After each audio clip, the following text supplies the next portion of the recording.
Hello foodies! Welcome back to my channel. This is Irene, your always hungry friend and neighbor. And you're watching Eat, Pray, and Eat More.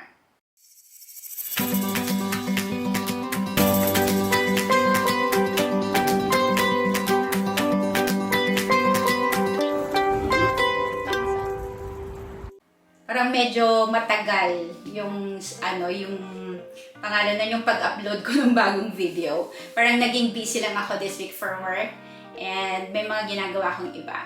Anyways, back to today's episode. Okay, so today magluluto tayo ng bagnet. Okay?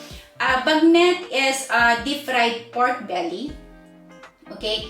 Actually, yung tawag na bagnet is hindi naggaling sa amin, sa mga Ilocanos. Ang tawag namin is chicharon or pakpak. Lumaki ako ng tawag ng mga lolo't lola ko is pakpak or chicharon. Okay? And those days, yung mga panahon na yon is mahal pa siya. Niluluto lang siya or kinakain lang namin siya pag special occasion sa mga handaan or kunwari may mga taga Manila na dumadalo sa amin, bibili kami nun. At yun din kasi yung mga ang binibili pag uuwi ng Manila, yung mga pupunta ng abroad, yun din ang binibili, dinadala sa abroad. Like for me, pag umuwi ako ng Ilocos or sa Philippines, I make sure na pagbalik ko ng Dubai is may dala akong bagnet or lechon kawale. Lechon kawale, yun ang tawag ng mga Tagalog. Okay? So, it's a deep fried pork belly. Okay? I think tawag din nila sa ibang bansa, like sa US or sa UK is like pork cracklings ang tawag. Kasi nga yung pag cracklings yung tunog nung crispiness nung balat. Okay? Ang ginagamit sa bagnet is pork belly. Pero ang mas maganda is just not the normal pork belly. Pero ang maganda is yung inahin, dapat yung baboy is inahin or medyo matanda na para yung kanyang taba is makapal. And mostly kasi ang after ng iba, ang gusto nila is yung makapal yung balat. Ay makapal ang balat and makapal yung taba, yung sabing taba. Pero for me, gusto ko kasi yung 3-layer, yung kunwari yung skin niya, and then meron siyang taba, merong karne, taba, yung ganun ba, yung pagkasunod-sunod, which is masarap siyang pag gano'n. Yun yung doon, yun yung secret doon. And also, ang secret ang pagluluto nito is,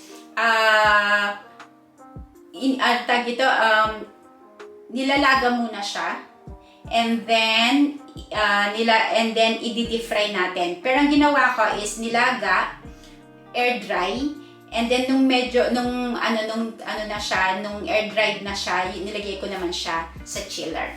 Okay? So, ang din natin, ang gagawin ko ngayon is ito-try ko rin siya kung applicable ba yung 2 times deep frying. Kasi sa Korean, when they will cook for anything na gusto nila maging crispy, they do this two frying. 1 and 2. 2-step frying. Katulad ng mga Korean chicken, Korean chicken nila, they do it twice, yung pagpa-fry. So, I'll do it with the deep frying. I'll do it twice also. Let's see kung kung applicable din ba siya sa bagnet. And also, this time, let's make it a twist. Normally, ang original sausawan lang kasi ng lechon kawali or bagnet is toyo, suka, lagyan mo ng bawang, sibuyas, and some sugar. And then, yung iba naman is yung sarsa, yung Mang Tomas sarsa, ang tawag nila lechon sarsa, ang sausawan.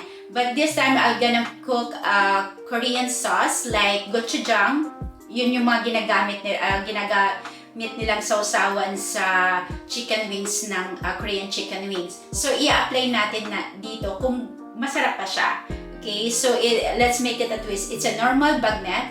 It's the regular way of cooking bagnet. But let's make it a twist on the sauces. Okay, so it's gonna be a bagnet Korean, or Korean bagnet, or cornet, Korean bagnet. Okay, so yeah, let's try this ways. And also, as I've said, we will be cooking half of the pork belly sa air fryer ko. Check natin kung mas crispy ba siya, or mas masarap ba, or mas malutong ba siya. Okay, so our first step is to ipakulo natin siya. So now, i-check natin kung malambot na ba siya. Okay. Ayan. Malambot na siya. So, pwede na natin siyang patayin. Patayin yung apoy. And then, hanguin na natin yung baboy. So, ngayon, hinangon na natin siya. So, pwede na natin siyang i-air dry lang natin. Lagyan natin siyang ganyan. So, after siyang lumamig, i-chill natin siya. So, yun yung secret kasi kung minsan ng crispy bagnet is yung i-ano mo siya sa malamig na temperature. So, i-chill natin yan. Tapos yung iba, actually, bago iprito, bibisikan ng ice cold water. Okay, yung iba naman, parang ilubog lang siya, then hanguin agad sa cold water. Pwede din yun. Okay, so for me, i-air dry natin, and then ilalagay natin siya sa chiller mamaya, sa fridge, for like maybe 20 minutes, ganyan, para lumamig lang siya. Pero before mo ilagay sa fridge, make sure na malamig siya. Antag doon yung lumamig na siya na ganyan, hindi yung umuusok-usok na mainit na ganyan. Okay? So, unahin natin ngayon yung lulutuin natin sa kawali. Okay? So, painitin natin ang kawali. And then, we're gonna put the mantika. Kailangan lubog siya. Okay, we're gonna put lots of mantika. Pero actually, magmamantika din naman yan. So, later on. So, pwedeng ganyan na lang siya. Painitin muna natin yung mantika. Ilagay na natin siya. Ayoko kasi ng sobrang init yung kawali. Yung mantika kasi ano siya mamaya. Okay, lagay na natin. So, ayan na, naluluto na yung nasa kawali. Okay, matumutunog-tunog na siya. Yan yung kinakatakutan ko. Talsik ng mantika. Okay, so niluluto na natin siya. So, now, ito yung pinakaunang niya, pagkaprito. So, ilalagay muna natin siya. Patuloy natin siya ng konti. Okay? Ito yung itsura ng first, yung pag-unang prito. Okay? Meron na siyang mga ganyan-ganyan. Okay? Medyo crispy na siya actually yung balat niya, if you will see. Okay? So, this time, we're gonna do dalawang beses natin siyang ipiprito, okay? So, for now, pahanginan muna natin siya na ganyan. Then, ipiprito natin siya ulit. Now, ito naman sa ating air fryer. Binalot ko siya ng foil, okay? Para dyan siya maano yung kanyang mantika. Okay? So, ilagay natin siya sa air fryer. So, now, chinus natin yan. So, i-try natin 24. Or, let's make lessen. I'll make it 15. I'll lessen the time. 20. Tingnan natin kung gaano. 15. Then, mag-add na lang ako mamaya kung hindi pa siya. Ganun ko. Okay. So, 180 degrees. 15 minutes. Tumunog na ang tapos ng ating air fryer. Check natin kung ano yung itsura ng ating lechon kawali. Okay. Okay. So, same nung hindi pa siya masyadong nag-brown. Okay. Pero, nag-puff na siya. Nag-ano na yung kanyang balat. Okay. So, ganyan na siya. Let's see kung... Oh! Not bad with that sound. Okay, so I think lulutuin pa siya natin ng konti. Lulutuin pa natin siya ng konti. And check ko lang sa ilalim kung yung kanyang pinaka-meat, yung niya is luto na ba siya. Hindi pa rin luto actually yung pinaka-karne niya, yung lean meat niya. So, iluluto ko pa rin siya. So, for now, baliktarin ko lang muna siya para yung kanyang naman ang maluto. Yung laman naman ang maluto. Natin yung time, lagawin natin lang siyang din 15 para lutuin yung pinakalaman niya. Then, babaliktarin natin para sa last na pagkaluto nung balat. Okay, so we'll start. So now, ihanda natin yung unang sausawan, which is the soy garlic na sausawan. It's Korean. Okay, we have here light soy sauce, rice vinegar, a chopped red onion, garlic, brown sugar, cornstarch. Okay, I put water already. Ginger powder, garlic powder.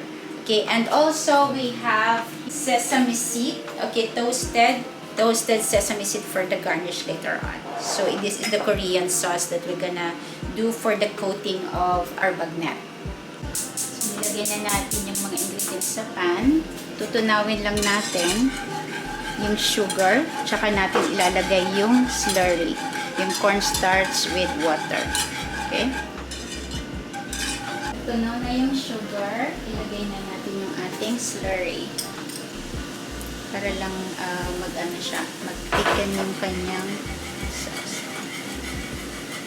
So, sa ating second sauce, which is the gochujang sauce, nilagay ko na siya yung 1/4 cup of gochujang, which is yung Korean red pepper paste, 1/4 cup of brown sugar, 3 tablespoons of strawberry jam. Okay, dapat yung seedless siya. 2.5 tablespoons of soy sauce, 1.5 tablespoon of rice wine vinegar, 1 tablespoon of honey, 6 tablespoon of water, or let's say kung asan yung check nyo na rin consistency, and also 2 cloves of garlic. Okay, so ngayon ipapainit na siya, ipakulo natin siya.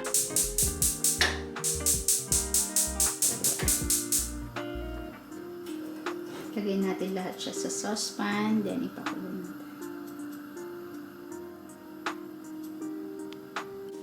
So, ayan. So, tapos na natin siyang iluto. So, bago ko siya i-reveal sa inyo kung ano yung final product, yung mga hindi pa po nakakapag-subscribe, please subscribe, click the subscribe button.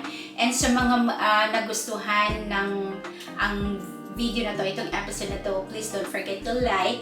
And also, sa mga may gustong i-comment or regarding this video na to, regarding this episode na to, please comment below. Hope to see you on my next episode again. Thank you so much. Thank you for watching Eat, Pray, and Eat More sa mga masugid nating taga-subaybay. Lapit na tayong mag-second month ating channel, YouTube channel. Mula na mag-umsada ay started July 19. So, malapit na tayo mag-second month. So now, ito yung ating final product. Okay, ito yung lechon kawala, itong bagnet. Okay, so ito nga yung ating niluto sa mantika. Okay, yan yung tunog niya. Kita nyo na lutong-luto talaga yung kanyang fat area. Ito naman yung ating niluto sa ating air fryer. Okay, so ito yung kanyang taba. Kitang-kita hindi siya brownish. Okay, pero luto naman siya. And ito yung ang kanyang tunog naman nung pagkakaluto. Okay, so yan yung pagkakaluto. So tignan natin kung paano. And also, we're gonna prepare now. Na-prepare ko na yung sauce. So ito try natin pareho sila kung bagay ba yung Korean sauce na ginawa ko.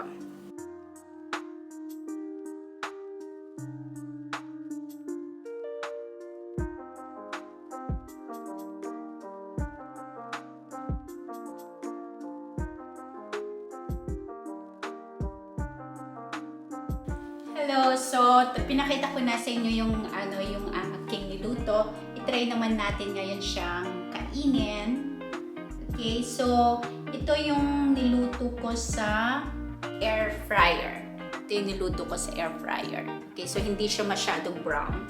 So i-try natin siya sa ating sauce, which is the soy garlic sauce.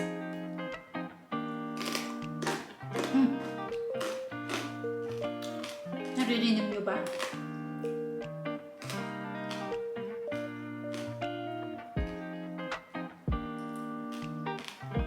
Bagay siya.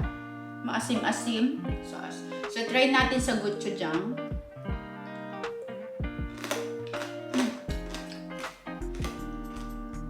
Spicy, sweet. Dahil siguro sa jam, strawberry jam. It's not so bad. It's not that bad actually. To try yung sauce nito. So, katulad lang din siya ng Korean chili wings, Korean wings, okay? So, pwede rin anything na deep fry, like for example, itong bagnet. Anything na ganito crispy and anything, crispy food. Pwede nating ang tawag dito, i-try or i-sauce yung gochujang, yung soy garlic sauce. Okay, so, huwag tayong matakot na ang tawag doon, i-upgrade or innovations when it comes to food.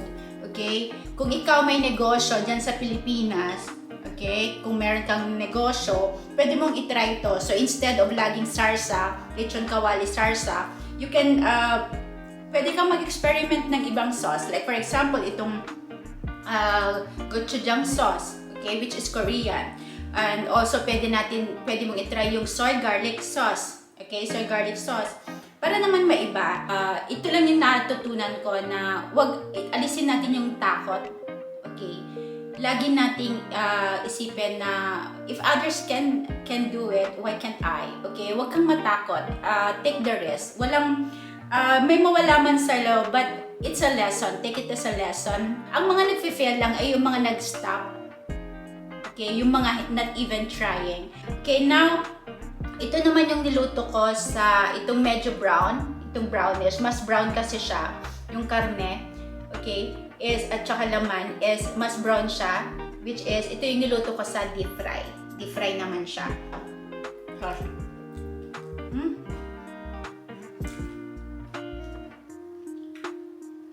Ang sarap. Ang sarap siya. In all fairness, masarap siya sa gochujang. Yung sweet, yung tamis anghang, ang sarap. Totoo, promise. I-try nyo to. I'm telling you, i-try nyo to. So, alam nyo na kung paano pagluto ng bagnet. Doon kayo sa sauce. Okay? Doon naman kayo sa sauce sumubo. Okay? Masarap siya. Masarap siya. Sweet chili or gochujang with strawberry jam. Pa yung side dishes nila sa pinaka-main. Sarap na miss kong Pinas, mango, and also bagoong na alamang. Para may iba yung pirate natin. Sarap. Bagkor, which is bagnet with Korean sauce. Okay, di ba? Ako nag-invento niyan. Kaya pag ginaya yan sa Pilipinas, for sure, alam na sa akin nang galing yan. Guys, thank you so much for watching again. I hope you enjoyed this episode. Ang daldal ko, no? Okay, hope you enjoyed this episode and hope na meron kayong natutunan na naman. And again, this is Irene. Lagi niyong tandaan, food makes life lifer. Thank you so much for watching Eat, Pray, and Eat More. Don't forget to like, share, and subscribe. Eat, Pray, and Eat More. Bye-bye! Happy weekend, everyone! I love you all! I love you so much! Bye! Thank you for watching.